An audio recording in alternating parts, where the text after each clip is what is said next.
Hello everyone, welcome to star education YouTube channel.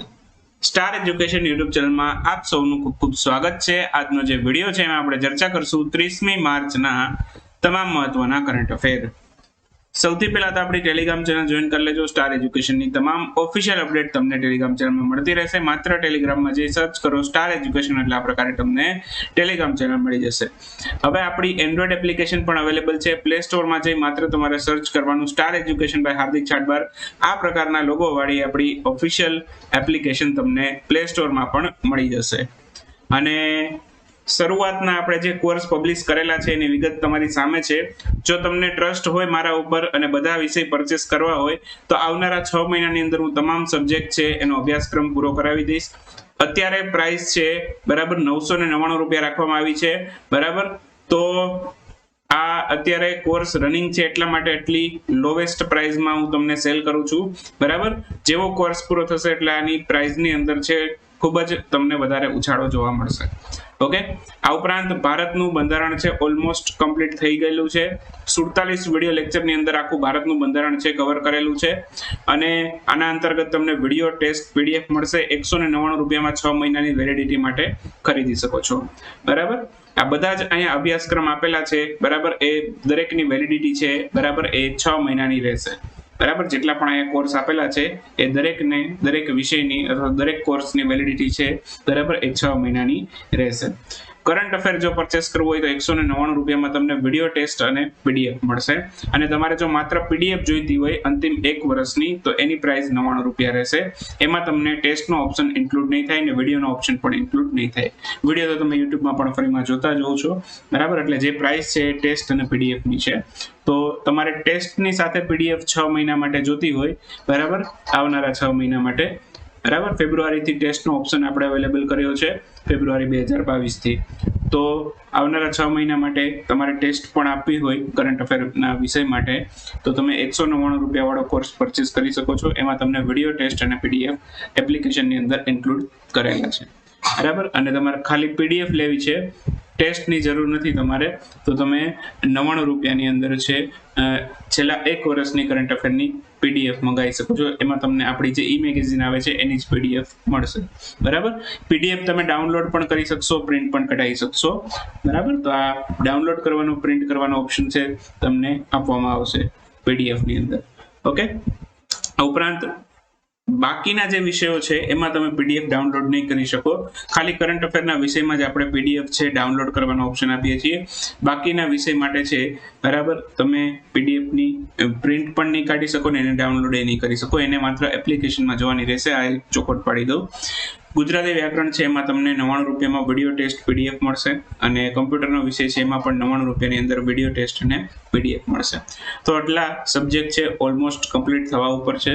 તો આટલા સબ્જેક્ટની price છે. અત્યારે તમારે સબ્જેક્ટ વાઇઝ લેવું હોય તો પણ તમે લઈ શકો છો બરાબર. ગુજરાતી વ્યાકરણની અંદર 7-8 લેક્ચર અપલોડ થઈ ચૂકેલા છે. કમ્પ્યુટરની અંદર પણ 7-8 લેક્ચર અપલોડ થઈ ચૂકેલા છે. તો તમારે આ બંને કોર્સ લેવા હોય તો પણ લઈ શકો છો. 99 રૂપિયા પ્રાઇસ છે. 6 મહિનાની વેલિડિટી મળશે. વિડીયો ટેસ્ટ અને પીડીએફ તમને મળશે. ટેસ્ટ છે યુનિટ વાઇઝ હશે. જેટલા પણ લેક્ચર હશે તો એની યુનિટ ટેસ્ટો હશે બરાબર. તો જેટલા લેક્ચર બનતા જશે એટલી યુનિટ ટેસ્ટો હશે બરાબર. તો આ પ્રકારે આખો કોર્સ છે.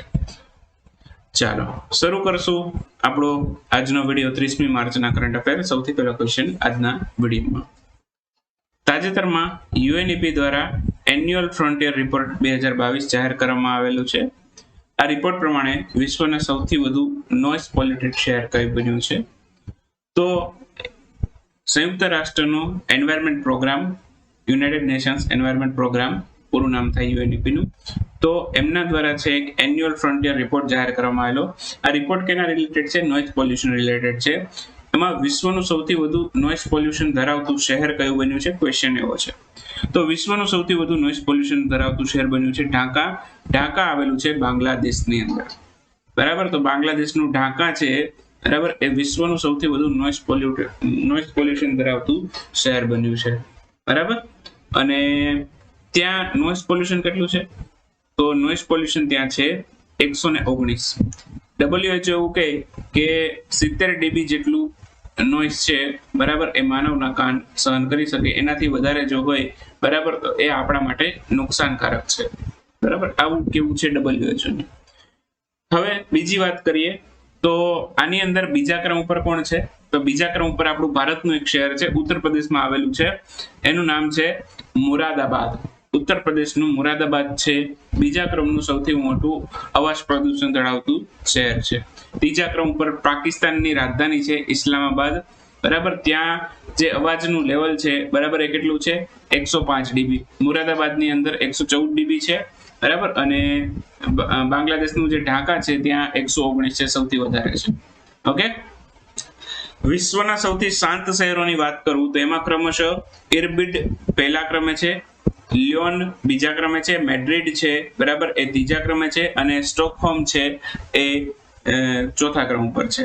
તો ઇરબિડ, લિયોન, મેડ્રિડ અને સ્ટોકહોમ આવી રીતે વિશ્વના સૌથી શાંત શહેરોની અંદર એમનો સમાવેશ થાય છે.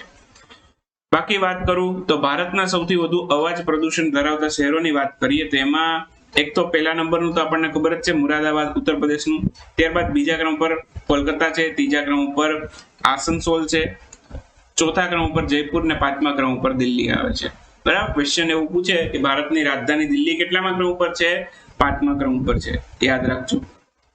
ચાલો પૂર્વીય નૌસેના કમાન એમના દ્વારા આયોજિત એક યુદ્ધ અભ્યાસ એનું નામ જણાવો. હાલમાં જ માર્ચ 2022માં પૂર્વીય નૌસેના કમાને એક અભ્યાસનું આયોજન કરેલું છે. આ યુદ્ધ અભ્યાસનું નામ છે પ્રસ્થાન. પ્રસ્થાન નામનો યુદ્ધ અભ્યાસ છે બરાબર એ પશ્ચિમી નૌસેના કમાન દ્વારા કરવામાં આવેલો છે. આનું આયોજન કરવામાં આવેલું છે મહારાષ્ટ્રના મુંબઈમાં ઓફશોર ડેવલપમેન્ટ એરિયા છે ત્યાં આનું આયોજન કરવામાં આવેલું છે અને દર 6 મહિને સુરક્ષાના હેતુથી છે આ યુદ્ધ અભ્યાસનું આયોજન કરવામાં આવતું હોય છે. માત્ર આમાં નૌસેના જ ભાગ નથી લેતી, ભારતીય વાયુસેના, coastguard, ONGC, Mumbai port trust, Jawaharlal Nehru port trust આવા ઘણા બધા છે આની અંદર ભાગ લે છે. ઓકે હવે ભારતની અંદર નૌસેનાના કમાન કેટલા બરાબર આવું મેં અગાઉ પણ એકવાર તમને વાત કરેલી હતી છતાં પણ એકવાર રિવિઝન થઈ જાય તો નૌસેનાના કમાનોની સંખ્યા છે કેટલી 3. ભારતની અંદર નૌસેનાના કમાન કેટલા 3. Western naval command, eastern naval command અને સધર્ન નેવલ કમાન્ડ બરાબર. આ બાજુ છે બરાબર માની લો કે આ આખો ભારતનો નકશો છે એવું માની લઈએ આપણે બરાબર.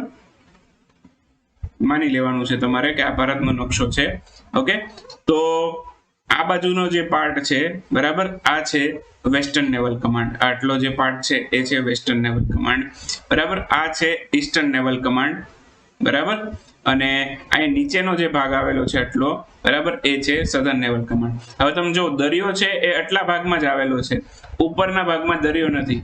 તો નોર્થ સાઈડ છે બરાબર ત્યાં કોઈ કમાન્ડ નથી નૌસેનાનું. શું કામ નથી? કેમ કે ત્યાં દરિયો નથી બરાબર. તો આ એક વસ્તુ સમજીને કરજો બરાબર. તો western naval command, eastern naval command અને સધર્ન નેવલ કમાન્ડ આ 3 કમાન્ડ જ છે આપણી પાસે બરાબર. અને પ્રશ્ન એમ પૂછે કે નીચેનામાંથી ભારતીય નૌસેનાના કમાન્ડની અંદર કોનો સમાવેશ થતો નથી તો એ કયો હશે? જો તમને નોર્ધન નેવલ કમાન્ડ આપે તો એ એનો તમારો આન્સર થાય બરાબર. કેમ કે આ 3 તો નૌસેનાના કમાન્ડ છે, western naval command, eastern naval command અને સધર્ન નેવલ કમાન્ડ. હવે એના મુખ્ય મથકની વાત કરીએ તો વેસ્ટર્ન નેવલ કમાન્ડ છે એનું મુખ્ય મથક મુંબઈમાં જ આવેલું છે, ઈસ્ટર્ન નેવલ કમાન્ડનું મુખ્ય મથક વિશાખાપટ્ટનમની અંદર આવેલું છે અને સધર્ન નેવલ કમાન્ડ છે એનું મુખ્ય મથક આવેલું છે કોચીની અંદર. તો એટલા આપણે આટલી વસ્તુ આમાંથી યાદ રાખવાની થાય. એના પછી આગળ જશું. આદિ બજાર નામનો એક ટ્રાઇબલ સાંસ્કૃતિક ફેસ્ટિવલ એનું આયોજન ક્યાં થયું છે? આનું આયોજન થયું છે કેવડિયામાં. કેવડિયા આવેલું નર્મદામાં. તો ઓપ્શન સી આપણો આન્સર થાય છે. અહીં તમે જોવો છો આદિ બજાર નામનો એક ફેસ્ટિવલ છે એનું આયોજન કરવામાં આવેલું છે. ટ્રાઇબ્સ ઇન્ડિયા દ્વારા આનું આયોજન કરવામાં આવેલું છે. તો હાલમાં જ આદિ બજાર નામના એક ટ્રાઇબલ સાંસ્કૃતિક ફેસ્ટિવલનું આયોજન કેવડિયાના એકતાનગર ખાતે કરવામાં આવેલું છે. ક્યાં કરવામાં આવેલું છે? કેવડિયાના એકતાનગર ખાતે. આનું ઉદ્ઘાટન કરે છે નિમિષાબેન સુતાર, આપણા ગુજરાત રાજ્યના આદિજાતિ બાબતોના મંત્રી છે, ટ્રાઇબલ અફેર મંત્રી છે. ઓકે નિમિષાબેન સુતાર, શ્રીમતી નિમિષાબેન સુતારે આનું ઉદ્ઘાટન કરેલું છે. કેવડિયા ક્યાં આવેલું એવું પણ પૂછી શકે તમને. તો કેવડિયા આવેલું છે ગુજરાતના નર્મદા જિલ્લાની અંદર. કુલ 11 દિવસ માટેનો આ સાંસ્કૃતિક ફેસ્ટિવલ છે અથવા તો એક્ઝિબિશન છે બરાબર. તો આ ખાસ યાદ રાખજો અને બસ એટલી માહિતી આમાંથી યાદ રાખવાની થાય છે. એના પછીનો ક્વેશ્ચન છે હાલમાં જ રાષ્ટ્રીય સંસ્કૃતિ મહોત્સવ એનું આયોજન કયા રાજ્યમાં કરવામાં આવ્યું? રાષ્ટ્રીય સંસ્કૃતિ મહોત્સવ છે એનું આયોજન આંધ્રપ્રદેશ ખાતે કરવામાં આવ્યું છે. ઓપ્શન સી આપણો આન્સર થશે. હાલમાં જ રાષ્ટ્રીય સંસ્કૃતિ મહોત્સવનું આયોજન આંધ્રપ્રદેશ ખાતે કરવામાં આવેલું. 2022 ના રોજ કેટલામું સંસ્કરણ છે? એક ક્વેશ્ચન એવો પૂછે તો યાદ રાખજો 11મું સંસ્કરણ છે આનું. અને આનું ઉદ્ઘાટન અથવા તો આની શરૂઆત કોણે કરાવેલી? તો આની શરૂઆત કરી વિશ્વભૂષણ હરિચંદને, આંધ્રપ્રદેશના રાજ્યપાલ છે એમના દ્વારા આની શરૂઆત કરવામાં આવેલી. ઓકે, અને સૌથી પહેલો જે રાષ્ટ્રીય સાંસ્કૃતિક મહોત્સવ છે, રાષ્ટ્રીય સંસ્કૃતિ મહોત્સવ, ઓકે, તો એનું આયોજન સૌથી પહેલો જે છે એનું આયોજન થયેલું હતું 2015માં. ઓકે, તો આટલી માહિતી આપણે આમાંથી યાદ રાખવાની થાય. એક તો એનું આયોજન ક્યાં થયું? તો આંધ્રપ્રદેશમાં. બીજું, એક તો કેટલામું સંસ્કરણ છે? તો કે 11મું. ઉદ્ઘાટન કોણે કરેલું? વિશ્વભૂષણ હરિચંદન, ત્યાંના રાજ્યપાલે. અને બાકી સૌથી પહેલું ક્યારે થયેલું? તો કે 2015માં. બસ એટલું યાદ રાખો, ઘણું થઈ ગયું. ચાલો, એના પછીનો ક્વેશ્ચન છે સાફ અંડર 18 મહિલા ફૂટબોલ ચેમ્પિયનશિપ એની ત્રીજી આવૃત્તિની ફાઇનલ મેચ કયા સ્થળે રમાઈ હતી?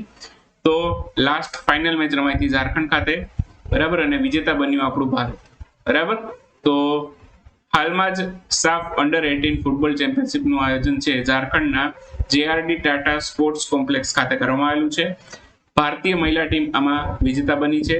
ફાઇનલમાં કોને હરાવેલું? ફાઇનલમાં હરાવેલું બાંગ્લાદેશને. ઓકે, અને આનું કેટલામું સંસ્કરણ છે? તો આનું ત્રીજું સંસ્કરણ છે. આ પણ યાદ રાખીશું. સાફ અંડર 18 મહિલા ફૂટબોલ ચેમ્પિયનશિપ એનું ત્રીજું સંસ્કરણ છે 2022 ના રોજ. બાકી વાત કરીએ હવે આજના ક્વિક ન્યૂઝની. ક્વિક ન્યૂઝમાં સૌથી પહેલો ક્વેશ્ચન આજના વિડીયોમાં.